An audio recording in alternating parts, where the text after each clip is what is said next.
Good evening, everyone, and welcome to the normal life of Vietnamese consumer. I start my presentation with the question for you. So, do you remember the FMCG growth rate of Vietnam in 2014? What is the number? FMCG growth rate of Vietnam in 2014, last year, 5.98%. Okay, and FMCG growth rate in Vietnam in 2014, what was that? Okay, I'll take you through. So, for a lot of years, Vietnam FMCG market already has a very good growth from 2011, 2010 up to 2013. The growth rate has been over two-digit number, 20% in 2011, 15% in 2012, down to 10% in 2013. And in 2014, the first time in Vietnam, we have the growth rate of FMCG is only one-digit number. Total Vietnam FMCG growth rate is only 6% in 2014. So a lot of FMCG company already suffer like kind of the decline, and now we are talking about the new normal. Like China, they talk about the new normal growth rate in China 2 years ago. Okay. So first of all, let's have a look at the share of wallet of Vietnamese consumer, how they are spending for different sectors in their life. Averagely in a month, you still see that 29% of their money they will spend for FMCG and fresh food, and also quite the same for the rural consumer together compared with the urban consumer. The good thing is that this is also one of the very high share wallet spending for FMCG compared to all other Asian countries. So still in the long term, FMCG and fresh food is still one of the very promising sector which a lot of companies will jump in and also working on. The interesting thing as well, based on our latest figure of at the end of 2014, saving last year was the number 3. In 2014, it came to number 2. Now 11.7% of the total money of Vietnamese consumer they will put for saving.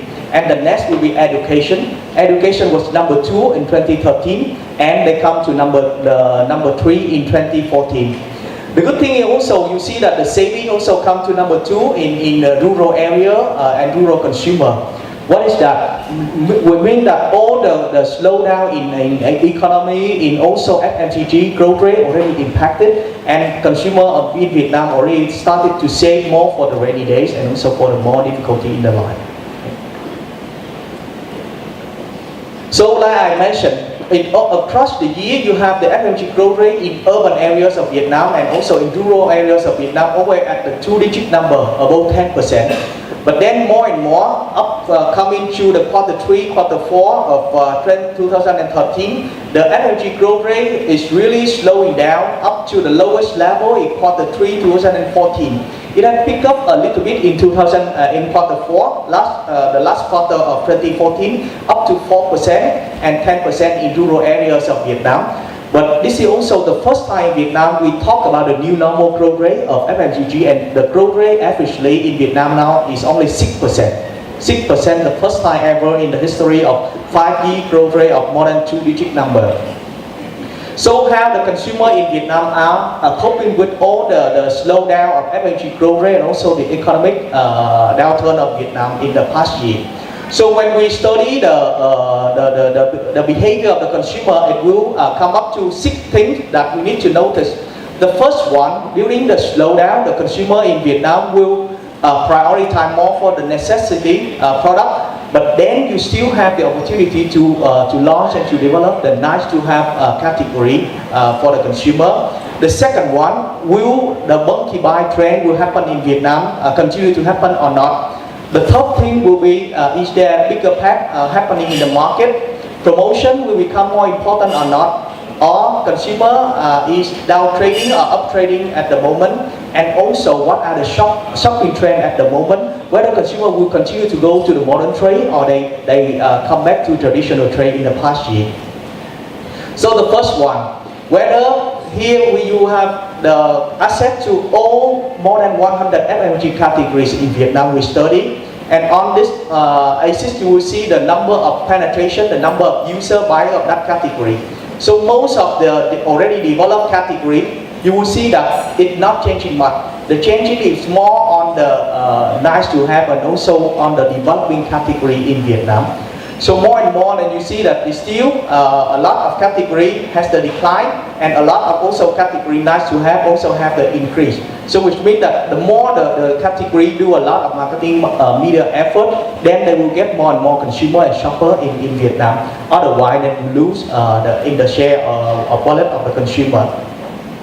So what are the top recruiter? If we look into the total 20 top recruiter in Vietnam in the past year of 2014, the key formula for the growth of those categories, the first one will be still the need of the Vietnamese consumer is the speed and the convenience of the product. And they will need to focus on the message of health and hygiene. It's really important for the Vietnamese consumer.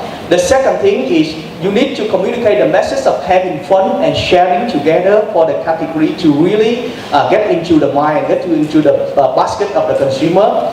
And also there are a lot of brand-led campaign that can also communicate the new and the new benefit to the consumer in Vietnam.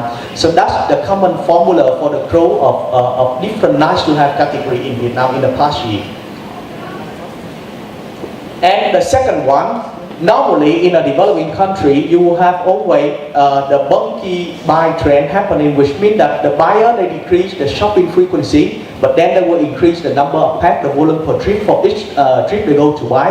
But then during the difficult time, then the capacity of the shopper, which means that they don't increase much the volume per trip, number of pack per trip. At the same time, they cut down the shopping frequency. But I hope this is also a short-term trend. And in the long-term trend, the bulky buy is still happening in Vietnam because that also will follow the modern trade and also the development of other developed countries already. And at the same time, when they cope with the downturn in the economy, normally the consumer will go to buy more for bigger pack size. We study 100% of the category in Vietnam in the past year. We know that 56% of the category have the upsizing trend, which means that the buyer, they go to buy for bigger pack per shopping trip. But at the same time, you have also like 44% of the category are downsizing.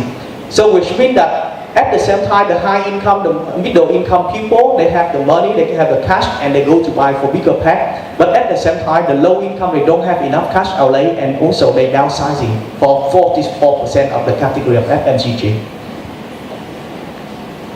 So bigger pack are happening very, very strongly in mostly home care and food category. Even for shampoo category, for the pack of over 500 ml, normally you see in shampoo category, the penetration of the already increased from 55 to 58%. For detergent, even the pack size of detergent of more than 4.5 kilograms, you have the penetration increase 7.24 to 31% in 9 months of 2014 compared to the previous time of last year.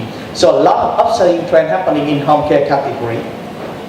And also very understandable at the same time, the consumer, they are really looking for more promotion because they have the strict budget of the money spent for FMCG. For the item not under promotion, the value increase is only 3%, but at the same time, they really very active to seek for the more promotion item and increase by 13%. And more, also it happened across the income class people in Vietnam, especially for the high income people in Vietnam. They really have the cash outlay capability and they really go for the promotion item, really to stock for the order day and also to find a very good price product during the difficult time. And at the same time, before, Vietnam always had kind of up trading trend, which means the buyer, they spend more for different product and different category to offer them better value. But then this is also in the first time in 2014, you see the down trading of minus 1.4%, and it's happening really among the low and middle high income people, where they need to go to buy a lower price product to cope with the budget constraint during 2014. Which category are downtraded the most? I think this is also very understandable, where you have across home care and packaged food category, the most necessary category in Vietnam are downtraded. And even instant noodle, cooking oil and ice cream, Floor cleaner, dishwashing liquid, and bathroom cleaner are the category the most downtraded among packaged food and home care, which means that the price is becoming more and more important in those categories. And this is really the war and also the competition really in the category competition. Private label, it didn't grow in 2013, but then started to grow again in 2014 because the private label, normally the price index is about 70% of the average price of the market, and already started to bounce back in 2014 thanks to the push from Hoang and from Big C. And modern trade always developed in Vietnam across the year up to 2013. But then in 2014, there is a very good trend is that the Ma and Pa and also the provision store shop in Vietnam, they really revolutionize themselves, and also they offer more product and offer better price product in the market, and really they also capture a lot of shoppers from modern trade like Co-op, Big C, Metro, went back to the provision store to buy the FMG product there, and they really competed very well with modern trade during 2014. And also we noticed the trend we call the proximity trend. It's where they say that they want to choose the store near my home or on my way back home. They see the latest figure from number 3, and now it's the second important factor when a shopper they choose a store they go to buy. And the third thing will be the good quality product. It came from number 5, now number 3. 78% agree this is really important. So more and more, the reason to choose a store is really close to my way at home, and really it can offer the product of the quality of the product, and the key factor, the price and promotion. So really now provision store in Vietnam, they are doing well, and they are really competing well with Co-op, with Big C, with Metro, with all the modern trade retailer. So my message here is that hypermarket, supermarket still has the opportunity to grow further in Vietnam, but then at the same time are facing some difficulty they need to solve at the moment, because more and more the consumer, the shopper, they say that in the future I will go to purchase in supermarket, hypermarket more often, it less, from 59% down to 52%. And offer high quality product from 65 now only down to 53%, which means though perception used to be the strength of supermarket, hypermarket, now become less and less important among the shopper. And the price also, they always think that the price in hypermarket, supermarkets is higher than the traditional trade, increasing up to 57% after some time they solved that issue in the past 2 years. Okay? So my message for the consumer cope with the inflation, cope with the economic slowdown is more on the marketers and also on the FMG player. They really now more and more need to focus on really communicating the value message to the consumer. Is it we are offering the saving benefit? Is it we are giving the good promotion campaign for especially the home care category and also for packaged food category? You see the instant noodle category, they are like competing like crazy with more than one trend in the market, and they're competing like crazy every time in every TV channel and in every media channel. Even for detergent market, this is the competition now is very, very strong at the moment. So more and more, those basic categories, they need to communicate more, they need to compete very well in promotion, in price, and also in a lot of marketing activities. Second one, we need to also think of the low and middle income people in Vietnam, where they really down trading, they're really looking for smaller pack size, and they're really looking for saving benefit and cash outlay per trip. So that's why you see that a lot of new pack size in the market, even the sachet for the market of shampoo, you have a lot of smaller pack size in the cosmetic, in skincare category. So that's where the opportunity we need to think of for the nice to have product. The trend of the shopper trend, like I mentioned, the proximity is still very key, but then in the long term, it's still the hypermarket, supermarket are doing very well to get back the shopper and to compete also with the provisional store. And for the marketer, they always have different pack size, different criteria to really capture the up-trading trend among the high-income people, at the same time the down-trading and the downsizing among the low-income people. Thank you for your attention.